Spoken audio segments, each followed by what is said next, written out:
Hello, thank you for tuning into this telecast. This is the Diaspora Panel, the voice of the diaspora, where we discuss politics across Nigeria and across the world. My name is Deji Olaiya. I'm based in the Republic of Ireland. I do have with me, as always, Mr. Ademola Adisa, who is based in the United Kingdom. Mr. Adisa, you are welcome to today's meeting. Oh, thank you. I'm happy to be here. Right now, we are going to discuss a few issues about Nigerian politics. Before we proceed, I want to say big thank you to all our new subscribers. In the last few weeks, we have quite a number of subscriptions. And if you're one of our viewers, if you have not subscribed, I want to implore you to click on that subscription button. It is free of charge. And what it does mean is when we do the next video, you'll be one of the first people to know about it. So, Demola, we are going to discuss, first of all, there's this news, these rumors, these hearsays emanating from some quarters that Buhari has vowed never to hand over to the president-elect, Bola Ahmed Tinubu. Although the presidency have come out to debunk these rumors, we have not actually heard from the horse's mouth. The president himself has not come out to say, I will indeed hand over to the elected president. Now, Demola, according to the Constitution of Nigeria, nobody is able to spend more than 2 terms in office. And Buhari's second term will end on the 29th of May this year. So under what, constitution, or under what kind of guise will any incumbent president decided that I'm not going to hand over? Is that possible? Thank you, Deji. Unfortunately, with this political dispensation, especially the civilian republic, is it third or fourth republic now that we are running? The Constitution doesn't make provision for alternative other than that hand power to the next elected president at the end of each year, in the end of each term. So I don't see it because there's no, that it will only create a lot of chaos. Talking about the rumor, there are always rumor in Nigeria, and there are always need for rumor and also circumstances that to believe in rumors in Nigeria, because nothing is always what it is until when it is. You can't predict and you can't formulate anything. That everything in Nigeria is not predictable. It's not true until this is true. If you remember right from, there's this skepticism all along, especially this transition process. There were a lot of delay and innuendos and rumors about the primaries, that no, the primary will not hold for any of the parties. And even though during the last minute, it held. And then we were talking about, oh yes, there is primary, that will not even be election at all. One thing will happen, this will happen, everything like that. And God be that it is, the election held as well. Now, we are on another last stage of it now. Yeah, the election, we had the result, it's not certain. There are too much grievances or some disappointment from a lot of people, and it may lead to commotions and a lot of protests or a lot of insurrection, and that because of all this, the handover may not be possible. Now, let's remind us, at this stage, even before the presidential election was held, Buhari already specifically said that he already set up the transition government. And the transition government that is ready to hand over to the people, to whoever is elected. We don't know his preference of whoever he thought he will succeed in. That's another story. That may be one of the reasons why we are having this rumor. But he also expressed in one of the interviews that he's already preparing to retire to his farm. And he doesn't want, he cannot wait for all this to end for him to go and have a break. And to be honest, from all the look of things, is even though if he's not retired, he's already a tired man. And with the state of his health that's over the years, I don't think he will want any rigor of office anymore to deal with it, to deal with anything of this. Because if there's even anything that will be responsible for or not handing power to anybody, I don't think he will be ready to even be the one that will stay a day longer. Okay, Demola. Question is, the opposition parties, especially the PDP and the Labour Party, they are planning this mass action. They are planning to go to the street to demonstrate to cause chaos. So, assuming they indeed carry out their threat, instead of them going to the courts and waiting for the courts to adjudicate in the matter, they want to take the laws into their hands. So if they eventually, make good their threat, there's a lot of crisis, there's anarchy, there's chaos, and the country is thrown into a kind of ungovernable situation. What is the president allowed in that kind of situation to hand over power to the president-elect? Now, the chaos, I will answer that in it because we have to look at trends of things and look at what, if you remember, there is one audio that came out at one time when Charlie Boyles were talking with Obasanjo, asking him what is they want them to be doing, what did they want to do, and should they, and Obasanjo was advising from that audio, either how authentic it is or not, that they should make the state, the country ungovernable, that they should instigate. It seems as if there are some people that are trying to instigate things so that this thing will not, the transition will not hold. And because they try it to so that the INEC will not declare a winner, but INEC declare the winner. So it's not impossible that they may start to be working underground to instigate in and create a state of anarchy in the country, for people to occupy places and for government to overreact and have the opportunity to say, oh, the government, the country is in disarray, and then if there's no need to hand over to whoever. I don't think it's going to be possible, because I think the federal government, for them to be able to do this, then that is when the support of Buhari will have to come. The president, head of state, have to comply with that to make it possible, which I don't see the feasibility of it at the present, because I don't think the president, even though irrespective of whatever Tinubu is Buhari's choice or not, I don't see him trying to give the power to any other party or any other, because for what advantage will it be for him or for his party?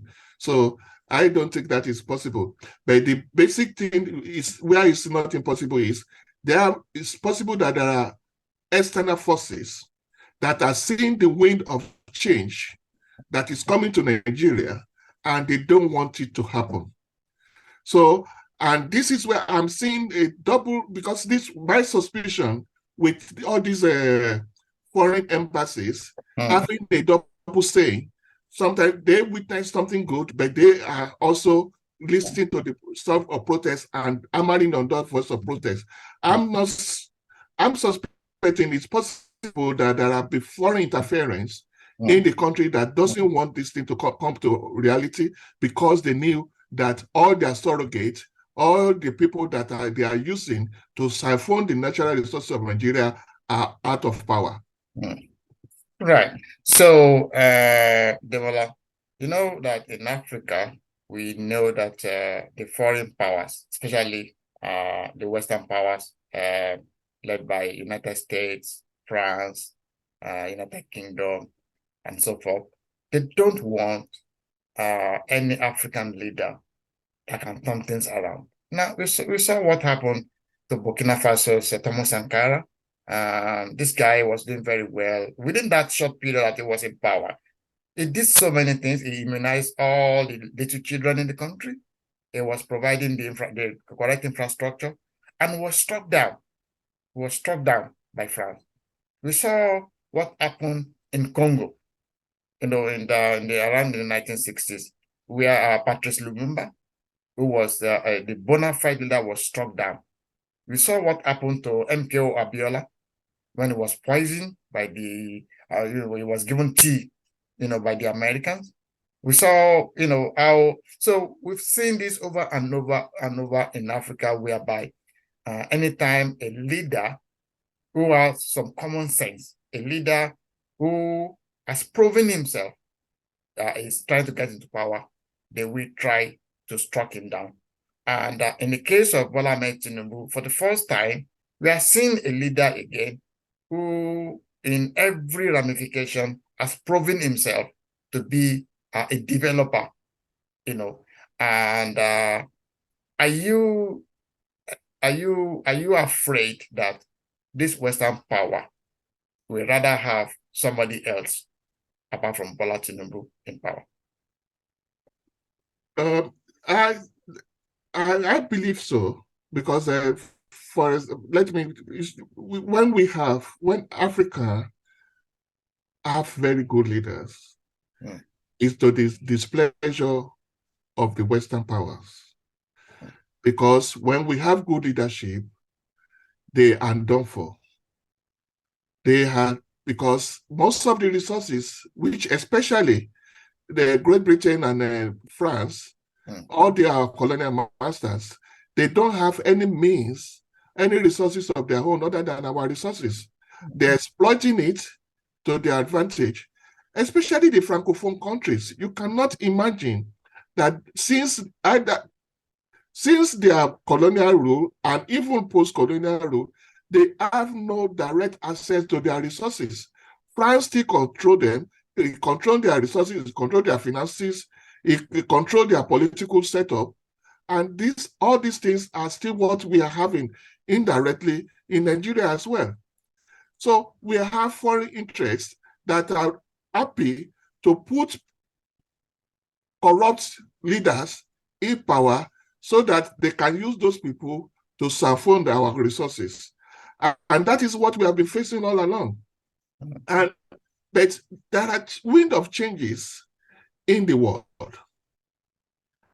The hegemony of power in the West is being broken.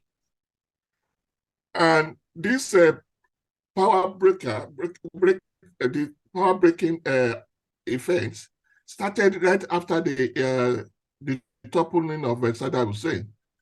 China have become a very powerful power, and also, even though they are trying to put Russia under check now, Russia and China, who are member of the permanent representative in the United Nations, who have a veto power, are be able to relieve countries that are able by not avoiding that veto, because they are strangulating Africa. They strangulate all those countries. If you don't succumb to them, they make the Western world inaccessible to you. They make the financial world inaccessible to you.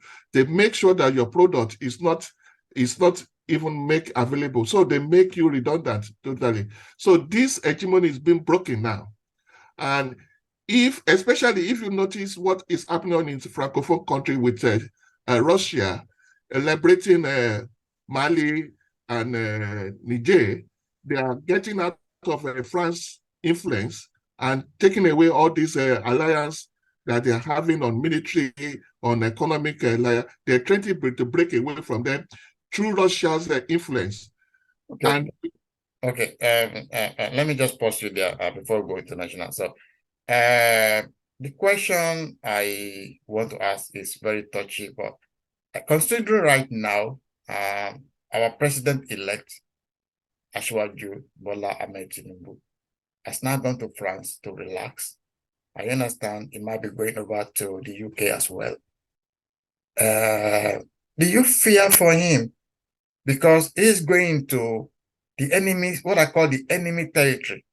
Because if he dare to, go to any hospital there, I fear that it could be his health could be compromised, and I fear that if he goes around, hobnobbing with some of this leader in the UK, what happened to Abiola could eventually happen to him.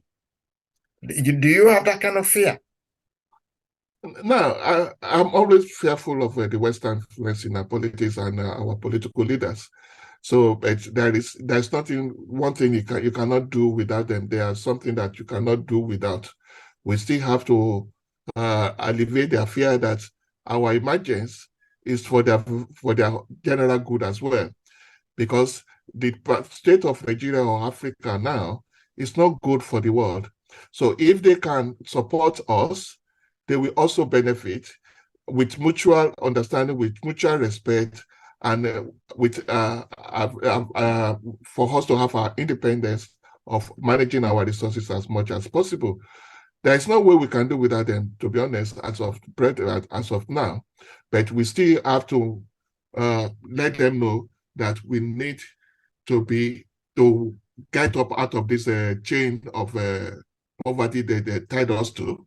And then we need to be able to develop our resources, because this Western power that are blocking ours, that is not necessarily the government in itself, but government influencing some cliques, some powerful individuals that are doing this and bringing doing this on Africa and bringing those things to the Western world. So we need, if Saudi Arabia is the East, the Saudi Arabia and other Arab nations have already relieving themselves of all this bondage. And why is it possible for them? Qatar is nowhere how many years ago. Saudi Arabia is also even calling the bluff of America now. And they are dictating their own terms. So we need to be able to dictate our terms. India is becoming independent of its own as much as possible. And they are developing as a group because of that independence, because they enable them to let things work at home. So we need to start doing that in Africa. And if Africa is able to do it, they would benefit more, because what they are benefiting now is nothing than if they allow us to develop our resources, to develop our infrastructure, to develop our people's education and welfare. The benefit will be, the whole world will benefit from Africa. Africa is the land of milk and honey. It has everything. Okay. The only thing we lack is leadership. Jamala, let's go to the second part, of this, this discussion. Now, Ashwaju Bola Ahmed Tinubu has now been elected. Our expectation is he'll be sworn in on the 29th of May. Now, what is your expectation of a Tinubu presidency? We can see right now that something has happened. The current president, Mohammadu Buhari, he has, removed some items from the federal list and transfer it, to the states list. For example, the power generation. Every state can now generate their own power. Railways. every state can now, generate, do their own railway and a few other things. Okay. So, but there's still a lot to be done. For example, there's an issue of state police. There's an issue of control of local government. So, and there's so many things that still are on the federal list that needs to be moved away, to have a proper federation, to have a proper restructuring. And so we know that the United Kingdom, for example, they are eating off from the Nigerian state. Most of these petrol pipes that we are seeing, that are discovered in the Bayelsa, about 60 different pipes going to the, that are where they are tapping into the oil. They all end up not in Africa, they end up in Europe, especially they end up in the UK, they end up in America. So they are feeding fat on Nigeria's resources. So to set an agenda, what kind of expectation do you have for the Asiwaju Bola Ahmed Tinubu's presidency? What are your expectations? What do you want? What do you think it should be thinking of? All right. Now, because if you understand, Asiwaju campaign was based on his activities or achievement in Lagos. And that is what the theme of his campaign. I've done it in Lagos, I will do it in Nigeria. Now, what are the things that even impeding to do as much as he wants to do in Lagos is because of the power that is too concentrated in the federal government. Most of these things that we are seeing in Lagos will have been done a long time ago. But the people of Obasanjo and other presidents have been debarring them in the states from developing from out of the federal government. They still want to concentrate power in the center. And if you also remember this campaign, this 2023 campaign, all the parties agree on one thing, and that is restructuring. PDP, Atiku was hammering on it. Obi, Labour Party was also hammering on it. Even Tinubu, if we look into the manifestos, everything about it is based on, to be achieved, it have to be based on for the restructuring of the power of this, diverging power, as much power as possible from the state, because this thing is regulating the states from developing. And if the states are not developing, then the country is not developing. The states should not be tapping and going to the federal government for money. They should be able to generate their resources. But when all resources go to the central government for them, for the government to be distributing for them, who want to do anything? They don't want to do anything because they don't want that money. They will sweat and then it will go to the central government and then now they distribute and give some people that doesn't make him sweat to do anything at all. So that is a disincentive for state to develop. So the earlier we develop, let's just go back to the regional level where each regions were competing because they knew that the resources they will generate will be used for their region. So let's go back. Yes, we have natural resources. The state can be leveling taxation or royalties on those resources, and that we have to, when the state mine it, then the state have to pay the federal government royalties out of it, then that the government can use that to develop the central. Let each state develop itself. And that is when each state will now strive to really develop, to make sure that they work, they contribute. We are talking about, every time we are talking about sharing national cake, we are never be talking about baking the cake at all. The state are not baking the cake anymore. They are only waiting to share. And when there is nothing to share, they will come back to have nothing. Okay, so let me pause you there now. Let me answer the other side of the question. What is our expectation from Tinubu? Tinubu, I believe Tinubu will work toward the devolution. Also, Tinubu will also work even in partnership with international bodies, but not as subdues, as a surrogate to them.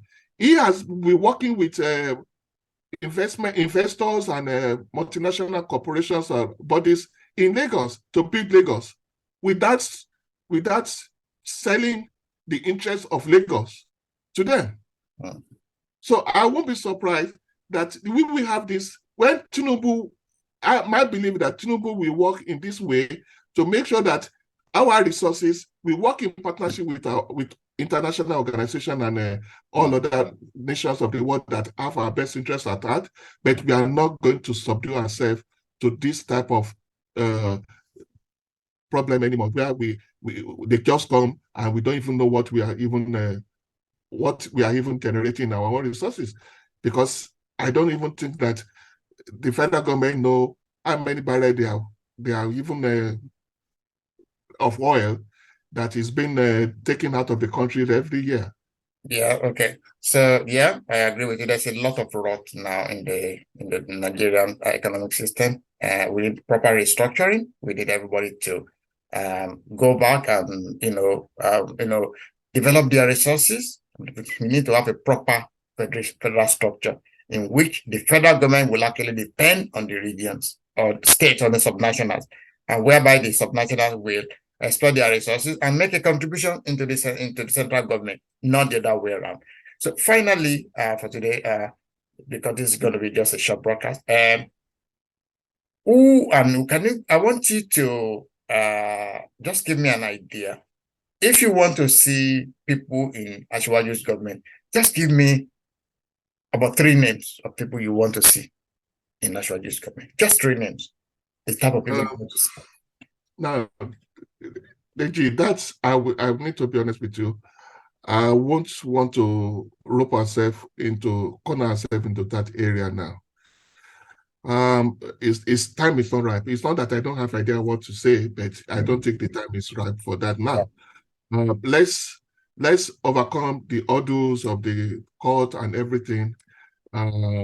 Let's see the swearing in. Towards the swearing or whatever, then we will look into all those. But I know that he already have his own list. He already knew who is able to work and to achieve his mission for Nigeria. Okay. And I believe with what we have in Lagos, and I believe in him that he will not disappoint us with the caliber of people that we will have in his government. The idea we tell is this time around, he will appoint people on merit. When people were talking about form national government, of national, that is with the national government or something. He said, no, I'm not funding a government of national whatever. I'm going already of merit. Yeah, national competence. Competency and merit. It's not just because another government, then you start submitting all this rubbish into him to appoint. It's not going to bite into that idea. If you have any recommendation for him to be in his cabinet, it's not just any riffraff anymore, like we have in the other. Not because it's my cousin or it's my brother or it's my, you have to be competent and capable of delivering. Looking at the pedigree, the capacity, the capability, the brilliance, the sagacity of Asiwaju Bola Ahmed Tinubu, do you think he will succeed as a president? The success of any president or any elected officer is not on him alone. The will must be there. The capacity and ability and agility must be there. But it's also there are some exogenous or exterior forces that also determine this success. Now, one of the basic exterior sources for him to succeed is to have a strong opposition. Part of the reason why Nigeria fails a lot is we never have any strong opposition. That the moment the election finished like this, the opposition go into urbanization. The vamoose, yeah. The vamoose, and we don't have any party that is putting them in check, that is calling them to order. I hope this time around, That is why I won't want Obi to join the government. I won't want the Labour Party to join the government. Let them stay in opposition and strong opposition and build for the future. They have a strong reason to be. They may not be able to make it this time around, but I believe if they sustain that ethos, if they that principle, and if they try to remove understand their weaknesses and address those weaknesses, they are a potential party that will take Nigeria to a very higher level. So I want the opposition to be stronger, to stay, to continue to be there. And the second part is the will of the people. Now, thank God this year, Buhari, either deliberately or not deliberately, minimize the buying of votes. So nobody pay for your votes this time around. So they can't say that they have already paid you. So you have a cause now to call them to order. So we want the voice of the people more. That yes, we elected you free of charge because we want you to serve us. So you don't pay us for anything. So you cannot say that you already pay us and you cannot answer to our call. So anybody that is not up to it now, there should be power of recall for people to recall them even before the end of their terms. So the voice, the electorate, the people now should be more vocal and should be more active in calling their listener to order. Thank you. So, and if that is going on, then he will succeed. Because if you know that, because for this election now, it's plain clear and steady now that if we give you this chance, you fail us, you're gone. A lot of people were washed away because of that on this election. And because they now see with the beavers and all these electoral, the new electoral act that put a lot of check and balances in the election, make it very difficult for people to just rig and just put themselves in power without any check. So I believe with the support of opposition and the people being vigilant and also very active all year throughout the times, not just because during the time of election alone, then Tinubu will succeed because there will be check and balances. Thank you very much, Demola. So we've come to the end of today's telecast, and I want to sincerely thank all our viewers for tuning into the telecast, for watching this program. Next week, we're going to discuss what next for the obedient movement. So please click on that subscription button so that when we do that video, you'll be one of the first people to know about it. I must sincerely thank you, Mr. Demola Disa, for watching this, for coming to today's program. So I know you have a lot of things on your plate, but thank you for coming, Demola. I'm so happy, always happy to be here. And to all our viewers who are watching, thank you again for watching. We hope to see you again next week, and God bless you all.